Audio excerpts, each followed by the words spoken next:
What's up guys? I hope you are doing well. I am Veer. Welcome to stellar family. तो कैसे हो दोस्तों? मैं आशा करता हूँ शानदार तरीके से आप लोग अपनी लाइफ को एंजॉय कर रहे हो, अपनी सेहत, फैमिली और पढ़ाई का ध्यान काफी अच्छे से रख रहे हो। आज हम लोग बात करेंगे ओशियन यानी कि समुद्र के बारे में। Life below water sustainable development goal के बारे में आप लोगों को कई बार बता चुका हूँ। एक बार फिर से नजर डाल लीजिए। Life below water sustainable development goal जो टोटल 17 हैं उसमें से एक है 14वां गोल जिसको लाइफ बिलो वाटर आप लोग बोलते हैं। यानी कि ये भी सस्टेन रहनी चाहिए। पानी के नीचे जो लाइफ होती है, इंसान अपनी उल्टी सीधी हरकतें कर उसको बर्बाद न करे। तो बेसिक पर्पज इसका यहाँ पर ये है। तो इसके बारे में यहाँ पर बात करेंगे और कई बार क्वेश्चन आप लोगों से एग्जाम में पूछे भी जाते हैं ऐसे डायरेक्ट और इनडायरेक्ट वे में। तो सबसे पहले बात करते हैं वर्ल्ड ओशियन डे के बारे में। तो 8 जून को ये हर साल सेलिब्रेट किया जाता है। तो इसी के चलते यहाँ पर जो बेसिकली ऑल द एजेस के जो भी पीपल हैं, जो लोग हैं, जो लीडर्स हैं, उनको यहाँ पर ये बताया जाता है कि ओशन जिस तरीके से पोल्यूट हो रहा है आज के डेट में, तो ये सोचने वाली बात है। क्योंकि आप लोगों को पता है कि हर एक कंट्री में से जो भी रिवर जा रही हैं वो कई बार जाकर ओशन के अंदर गिरती हैं और बहुत गंदी गंदी जो बेसिकली फैक्ट्रीज उसको पानी को गंदा कर देती हैं और उसके चलते फिर काफ़ी ज़्यादा नेगेटिव जो कंटेंट है वो आप लोगों को जाता हुआ नजर आएगा ओशन के अंदर में। तो उसी को कैसे हम लोग अवेयर कर सकते हैं ताकि ओशन के अंदर ऐसी चीज़ें न जाएं, क्योंकि काफ़ी ज़्यादा जरूरी है आज के डेट में। ओशन जो है वो कई बार तो जो एक तरीके से उसको बोलते हैं कि वो नहीं बोलते कि डस्टबिन बन गया है। कई बार ऐसी जगह चीजें देखने को मिलेगी। चाइना ने बहुत सारी चीजें कूड़ा डाल डाल के कई सारे आइलैंड बना दिए ओशन के अंदर में, तो वो भी कहीं ना कहीं पोल्यूट करता है। कई सारे जो जहाज होते हैं उनके जो टैंकर्स होते हैं वो कई बार रिस जाते हैं तो तेल उसमें देखने को आप लोगों को मिलता है। ठीक है, टायर वगैरह और पता नहीं क्या क्या चीजें वहां पर, जूते, चप्पल, बहुत सारी ऐसी ऐसी चीजें फेंकी जाती हैं जो डंप की जाती है ओशन के अंदर में। तो इससे क्या हो रहा है कि हम लोग अपने ही पैरों पर कुल्हाड़ी मार रहे हैं। तो उसको चलते यहाँ पर थोड़ा सा ध्यान देने की बात की जा रही है। अभी रिसेंटली जो यहाँ पर ये चीजें देखने को मिली, कोविड-19 आया तो उसके चलते कहीं ना कहीं इन्वायरमेंट में थोड़ा सा एक्टिविटी जो है वो इंप्रूव हुई। तो उससे ये पता चला कि हम लोग इन चीजों को सुधार सकते हैं। हम लोग अगर थोड़ा सा संयम बरतें तो हम लोग इन चीजों को इंप्रूव कर सकते हैं। तो वर्ल्ड ओशन डे जो है ये लोगों को रिमाइंड करा रहा है कि भैया ये जो हरकतें आप लोग कर रहे हैं डे बाय डे की लाइफ में, इनको थोड़ा छोड़ो और एक तरीके से चीजों को सुधारने स्टार्ट करो। आज के डेट में अगर आप लोग बात करते हैं तो लंग्स माना जाता है जो प्लानट प्रोवाइड करते हैं most of the oxygen we breathe. ठीक है, तो यानी कि ओशन का बहुत बड़ा रोल रहता है आज के डेट में। आप लोग अगर जो ऑक्सीजन वगैरह के बारे में भी हम लोग बात करते हैं तो इसलिए ओशन को भी हम लोग को एक तरह साफ स्वच्छ रखना चाहिए। इसीलिए जो थीम है यहाँ पर ये भी काफी इंपॉर्टेंट है, innovation for a sustainable ocean. Sustainable का मतलब क्या होता है? सस्टेनेबल का मतलब होता है कि जो चीजें मैंने यूज कर ली, इतनी यूज की कि आने वाले टाइम के लिए भी छोड़ दी उसको। यानी कि पेड़ लगाए, हमारे जो बुजुर्ग थे उन्होंने पेड़ लगाए, अब हम लोग अपने बच्चों के लिए पेड़ लगा के जाएंगे, फिर हमारे बच्चे अपने बच्चों के लिए पेड़ लगा कर जाएंगे। ऐसा थोड़ी ना कि हम लोग सारे पेड़ को बर्बाद कर दे, आने वाली जनरेशन के लिए कुछ छोड़े ना। तो सस्टेनेबल वे में काम करना चाहिए और innovation for a sustainable ocean, तो यही बेसिक इसका फोकस है। यहाँ पर नए नए मेथड इंट्रोड्यूस करो कैसे आप लोग प्रॉब्लम का सोल्यूशन निकाल सकते हैं। ठीक है, ताकि जो एक आशा की किरण जगी रहे कि आने वाले संसार के लिए भी कुछ अच्छी चीजें हम लोग छोड़कर जाए। तो यहाँ पर ये इसके बारे में बातें। अब इसके बारे में आप लोग याद रखिएगा, लाइफ बिलो वाटर और लाइफ ऑन वाटर। ठीक है, और क्लाइमेट एक्शन। तो पहले क्लाइमेट के बारे में बात करते हैं 13 में, फिर लाइफ बिलो वाटर, फिर है लाइफ ऑन लैंड। तो ये तीनों एक साथ आप लोग याद रखते हैं। अगर पोल्यूशन के बारे में, क्लाइमेट चेंज के बारे में कुछ लिखने के लिए आता है तो ये पॉइंट आप लोग वहां पर जरूर यूज कीजिएगा। इससे ये लगेगा जो एग्जामिनर है कि हाँ ये भी चीजें पता है बंदे को, ऐसा नहीं है कि हवा में तीर फेंक रहा है। ठीक है, आइए अब आगे चलते हैं। ये यहां पर काफी इंटरेस्टिंग और काफी इंपॉर्टेंट है। पहले आप लोगों से मैं पूछना चाहूंगा, आप लोग अपनी कंट्री का नाम क्या पसंद करते हैं, भारत या फिर इंडिया? यानी कि मैं आप लोगों से बोलूं कौन सा शब्द आप लोगों को अच्छा लगता है, तो भारत अच्छा लगता है बोलने में या फिर इंडिया अच्छा लगता है? तो ये दोनों ही हमारी कंट्री के नाम है। और सबसे इंटरेस्टिंग फैक्ट ये है इसके बारे में कि हमारे संविधान में जो आर्टिकल 1 है, अनुच्छेद 1 है, उसके अंदर यहां पर लिखा हुआ है इंडिया दैट इज भारत। यानी कि इंडिया जो भारत है shall be A union of states. ठीक है, तो ये लाइन यहां पर लिखी हुई है कि वो यूनियन है, एक संघ है स्टेट्स का यानी कि राज्य का।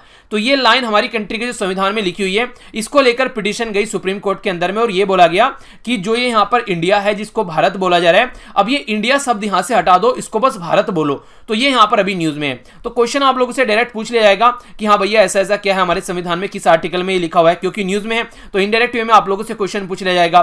तो ये शब्द भी आप लोगों को यहां पर पता होना चाहिए। अब दो तरीके से यहां पर इसको देखा जा रहा है, एक तो वो आर्ग्यूमेंट कर रहे हैं जो पिटिशनर है, दूसरा यहां पर क्या है कि अगेंस्ट में आर्ग्यू, एक तो ये देखिए फेवर में है और दूसरा अगेंस्ट में है। ठीक है, यानी कि जो बोल रहा है कि यहां पर इसको हटा देना चाहिए इंडिया को, दूसरा कह रहा है कि इंडिया होना चाहिए। अब उसके बारे में थोड़ा सा जानते हैं डिटेल में। अब यहां पर बात करते हैं सबसे पहले किसके बारे में, आर्गुमेंट जो पिटिशनर के द्वारा बोला गया है। पिटिशनर के द्वारा बोला गया है कि जो इंडिया है वो नेम ऑफ फॉरेन ओरिजिन है, यानी कि इसका ओरिजिन जो है वो फॉरेन से है, तो यहां पर आप लोग इसको यूज मत कीजिए, ये बोला गया है। हमारी कंट्री में जो फ्रीडम स्ट्रगल मूवमेंट चल रहा था उस टाइम पर हमारी कंट्री में ये बोलते थे भारत माता की जय, यानी कि एक तरीके से भारत शब्द जो है वो फ्रीक्वेंटली यूज किया गया था। और हमारी कंट्री मेनली आजाद होने के बाद ही एक न्यू बोर्न कंट्री बनी, जो कॉलोनियल टाइम से आजाद हुई हमारी कंट्री। और भारत वर्ड जो है वो काफी इंपॉर्टेंट है हमारी कंट्री के पॉइंट ऑफ व्यू से। अगर आप लोग देखते हैं जब से कई सारे नाम रख दिए जाते हैं, टिंकू मिंटू चीनू मीनू चीनू फिनू पता नहीं क्या क्या रख दिए जाते हैं, तो उससे कंफ्यूजन क्रिएट हो जाता है। तो ये बोला जा रहा है कि रिपब्लिक ऑफ इंडिया भारत गणराज्य पता नहीं क्या क्या बोलते हैं, तो इससे कंफ्यूजन क्रिएट हो जाता है। तो ये पिटिशनर का व्यू है, जो पिटिशनर ये बात बोलना चाहता है। अब आर्गुमेंट अगेंस्ट में क्या है, जो यहां बोल रहे हैं कि नहीं इंडिया सही है अपनी जगह। तो पहले बात आप लोगों को ये बता दूं कि ये फर्स्ट टाइम नहीं हो रहा है ऐसा, ठीक है। जैसे वो नहीं तनुवेट समन्नु वाली मूवी देखी होगी, नुको शर्मा जी पहली बार नहीं हो रहा, मैं पहले भी घोड़ी चढ़ चुका हूं, ठीक है। तो पहले भी यहां पर पिटिशन आ चुकी है 2016 में। और ये जो पिटिशन आई थी उस टाइम पर सुप्रीम कोर्ट में जो जज थे ये थे यहाँ पर ये थे chief justice of India T.S.. Thakur, इनके द्वारा पिटिशन को डिसमिस कर दिया गया था कि यहाँ पर जो हमारी कंट्री के जो सिटीजन है वो इंडिपेंडेंट है, जिसको भारत पुकारना है भारत पुकारो, जिसको इंडिया पुकारना है इंडिया पुकारो, क्यों फालतू का इशू बना रखा है। तो यहाँ पर ये बोला गया उस टाइम पर। तो ये उस टाइम पर बोलकर, और सबसे बड़ी बात ये जो इंडस शब्द यहाँ पर निकल कर आ रहा है इंडिया का, तो ये नहीं कि फॉरेन ओरिजिन है वो अपनी जगह पर, लेकिन ये इंडस रिवर से बेसिकली इसको यूज किया जा रहा है, ठीक है। तो इंडस बेसिन है, हमारी कंट्री जो है वो लोअर बेसिन में पड़ती है इंडस रिवर के, तो उसके नाम पर इसका शब्द रखा गया है। तो इस तरीके से आप लोग ये भी तर्क दे सकते हो, ठीक है। तो दोनों ही अपनी जगह तर्क सही है यहां पर, अगेंस्ट में भी और फेवर में भी। फिर भी आप लोगों को क्या अच्छा लगता है, दोनों होने चाहिए या फिर एक होना चाहिए? तो आप लोग इसके बारे में क्या सोचते हैं, अपनी राय आप लोग जरूर बताइएगा। आगे चलते हैं। और हाँ, एक और इंटरेस्टिंग बात यहां पर, अगर किसी को कोई और नाम भी सूझ रहा हो तो वो भी आप लोग बता सकते हैं। ऐसे कई सारे बच्चे आप बोलेंगे हिंदुस्तान भी तो है सर, ठीक है, वो भी रह गया, ठीक है। तो उसके बारे में भी आप लोग बताइएगा। आप लोगों को कोई और अच्छा आइडिया आ रहा हो तो आप लोग जरूर बताइएगा। आइए नेक्स्ट न्यूज की ओर चलते हैं। ये काफी इंटरेस्टिंग न्यूज है। यहाँ पर हम लोगों ने अभी एक इंपॉर्टेंट डे के बारे में जाना, वर्ल्ड ओशन डे के बारे में। तो उससे रिलेटेड यहाँ पर ये न्यूज़ आप लोगों के सामने, ऐसी न्यूज़ आप लोगों को देखने को मिलती है। मैंने अभी पोल्यूशन के बारे में बात की, तो उसी से रिलेटेड यहाँ पर ये न्यूज़ है आप लोगों के सामने। रशिया के प्रेसिडेंट है व्लादिमीर पुतिन साहब, उनके द्वारा अभी यहाँ पर स्टेट ऑफ इमरजेंसी डिक्लेयर कर दी गई है, क्योंकि 20,000 टन जो डीजल ऑयल है वो यहाँ पर अंबरनिया रिवर के अंदर यहाँ पर एक तरीके से बह गया है, लीक हो गया है। तो इसके चलते यहाँ पर जो रिवर है वो आप लोग समझ सकते हैं, यहाँ पर इसका जो कलर है यहाँ पर ये क्रिम्सन रेड कलर का हो गया है, कंप्लीट कलर। तो यहाँ से आप लोगों को देखने को मिलेगा कि कंडीशन क्या बन गई है। ये जो पावर प्लांट था यहाँ पर, ये नोरिलिस्क निकिल पावर प्लांट था, जिसमें यहाँ पर ये ऐसी एक्टिविटी यहाँ पर देखने को मिली। और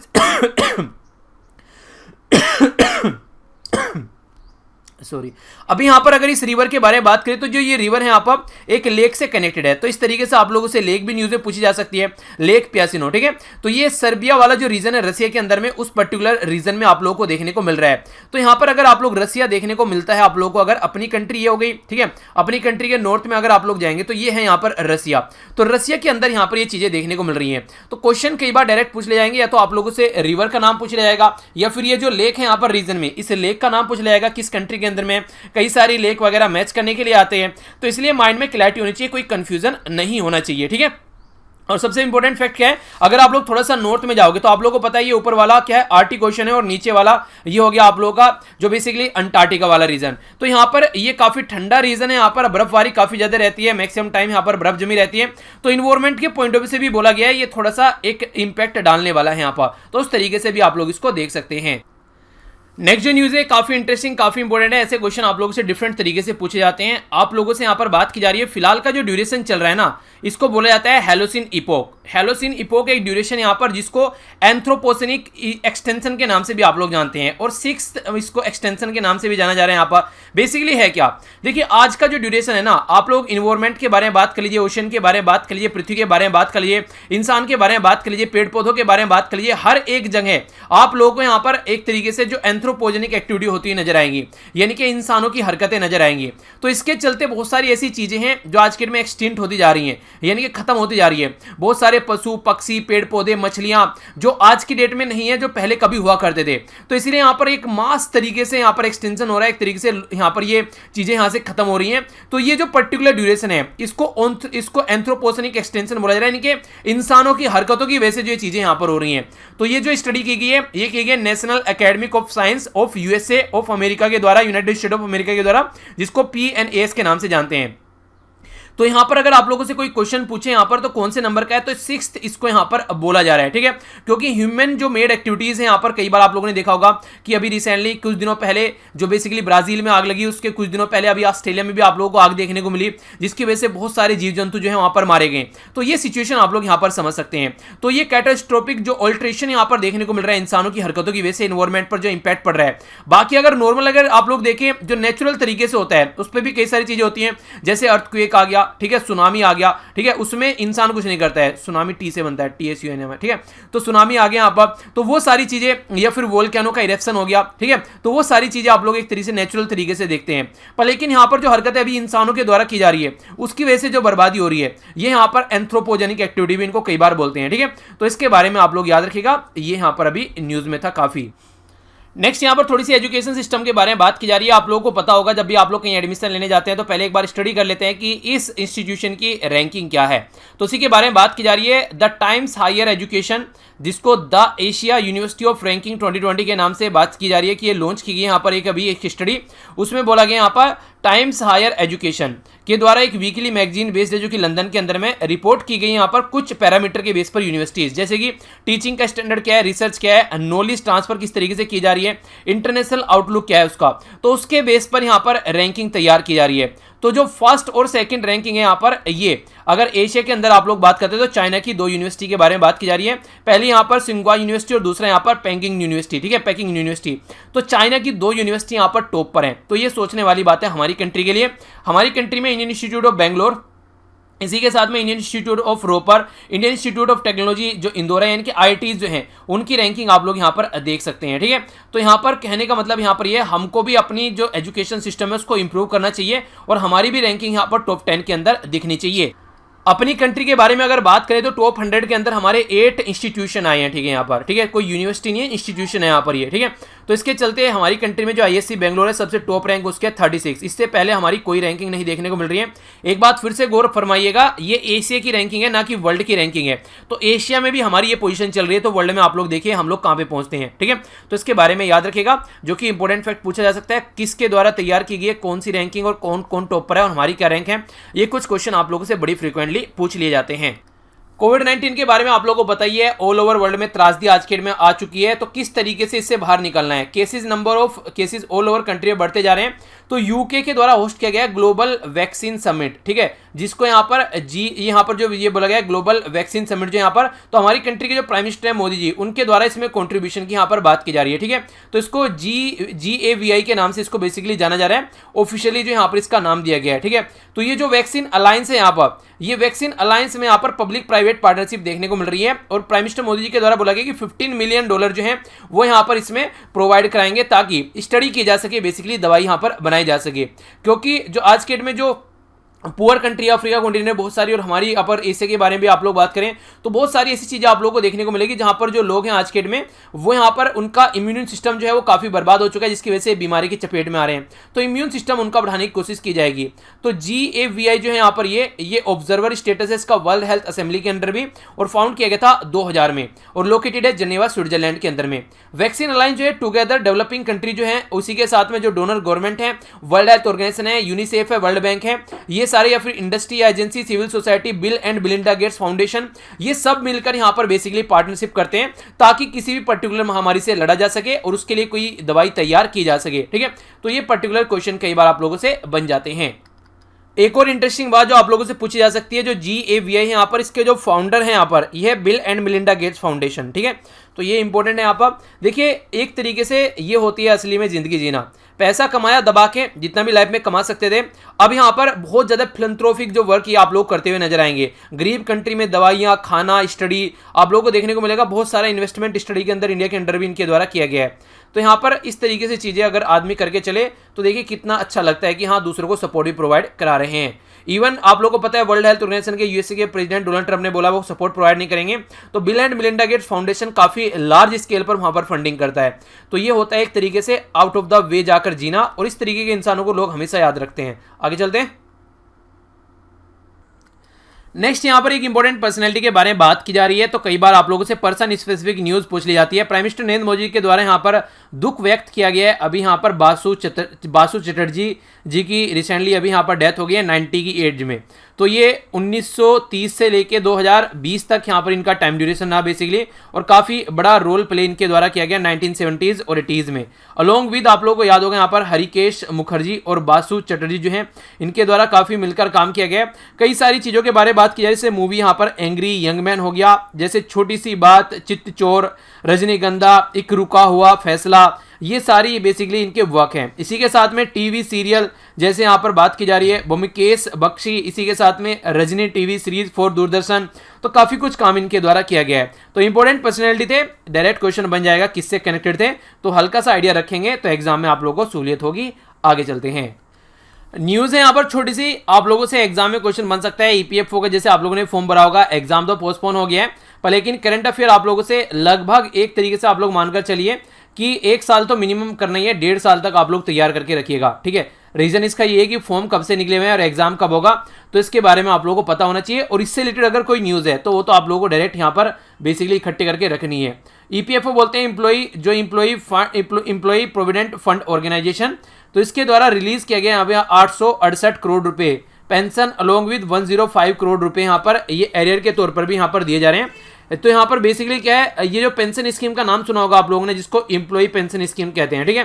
तो जो मेंबर को दी जाती है, तो 2008 के जो यहाँ पर उससे पहले रिटायर हो रखे हैं उनके लिए यहाँ पर चेंज किया गया कि मैक्सिमम उनको 1/3 पेंशन यहाँ पर एज ए जो लमसम अमाउंट है उसके दी जाएगी यहाँ पर, ठीक है। बाकी ज्यादा क्रिटिकलिटी में नहीं घुसना है, इंपॉर्टेंट क्वेश्चन आप लोगों के लिए यहाँ पर ये बन जाएगा ईपीएफओ के बारे में कि किस मिनिस्ट्री के अंडर में आता है, तो मिनिस्ट्री ऑफ लेबर के अंडर में आप लोगों को देखने को मिलेगा, जो कि यहाँ पर जो पेंशन से रिलेटेड यहाँ पर ये स्कीम है ये इन्हीं के द्वारा टैकल की जाती है, ठीक है। तो ये इनके बारे में आप लोग आइडिया रख सकते हैं। तो इसी से रिलेटेड यहाँ पर जो रूरल रेगुलेशन में थोड़ा बहुत चेंज लाया गया है। तो ये था आज का हमारा नन्हा सा मुन्ना सा प्यारे से डिस्कशन। संडे है, थोड़ा कम ही यहाँ पर डिस्कस करते हैं ताकि आप लोग अपना रिवीजन ज़्यादा से ज़्यादा कर सकें। बाकी कुछ चीज़ें मैं नई स्टार्ट करने के मूड में हूँ और कुछ चीज़ें जो है वही चल रही हैं, उनमें थोड़ी कुछ कटौती करनी पड़ेगी या फिर ऑल्टरनेटिव कुछ वीडियो करनी पड़ेगी मुझे, तो उसके बारे में कुछ सोच रहा हूँ। अभी देखता हूँ, अभी आप लोगों के सामने कुछ प्लान रखूंगा, उसमें आप लोग अपना सजेशन दीजिएगा और फिर उसको इंप्लीमेंट करके चलते हैं। क्वेश्चन की वीडियो को कैसे करना है, नैनो मैगजीन जो आती है यहाँ पर ये इसमें क्या क्या कर सकते हैं, द हिंदू वाली वीडियो को कैसे लेकर चल सकते हैं, एक्स्ट्रा वीडियो आप लोग की कौन कौन सी सब्जेक्ट की कब कब यहाँ पर आ सकती हैं, तो कुछ चीज़ें रिवीजन के लिए भी हम लोग क्या क्या कर सकते हैं, को काफ़ी कुछ यहाँ पर माइंड में चल रहा है, उसके बारे में अभी आप लोगों से डिस्कस करूंगा। फिर देखते हैं उनको क्या क्या इंप्लीमेंट हम लोग कर सकते हैं। वेबसाइट पर भी काम चल रहा है ताकि आप लोग आंसर राइटिंग प्रैक्टिस जिनको लगता है कि फेसबुक पर नहीं लिख पाते हैं तो उसको वेबसाइट पर लिख सके, तो वो भी चीज़ें यहाँ पर चल रही हैं, ठीक है। तो कई सारी ऐसी चीज़ें हैं जो बैकग्राउंड में चल रही है, फ्री नहीं हो, बहुत सारी चीज़ें चल रही हैं। कोई वीडियो अगर लेट आ रही है तो इसका मतलब ये है कि कुछ और काम चल रहा है बराबर में, ठीक है, ताकि प्रॉपर वे में आप लोगों को कई सारी फैसिलिटी प्रोवाइड कराई जा सके, ठीक है। तो उसके चलते देखते हैं क्या क्या चीज़ें और की जा सकती हैं। तो आज के लेक्चर में इतना ही, बाकी पीडीएफ यहाँ से जाकर डाउनलोड कर लीजिए, टेलीग्राम पर एक जगह इकट्ठे आप लोग हो सकते हैं। मिलता हूँ नेक्स्ट लेक्चर में। बड़ों को नमस्ते, छोटों को प्यार, छोटी सी लाइफ एंजॉय करें यार। अगर लेक्चर पसंद आता है तो ही लाइक करना है, पसंद नहीं आता तो डिसलाइक करके कमेंट बॉक्स में जरूर बताना डिसलाइक क्यों किया, ताकि उसको इंप्रूव किया सके। ये फीडबैक है आप लोगों का मेरे लिए, जिस पे आप लोगों को जरूर फोकस देना है, ठीक है। इतना तो कम से कम करना ही है। ओके, तो मिलता हूँ नेक्स्ट लेक्चर में, तब तक के लिए जय हिंद।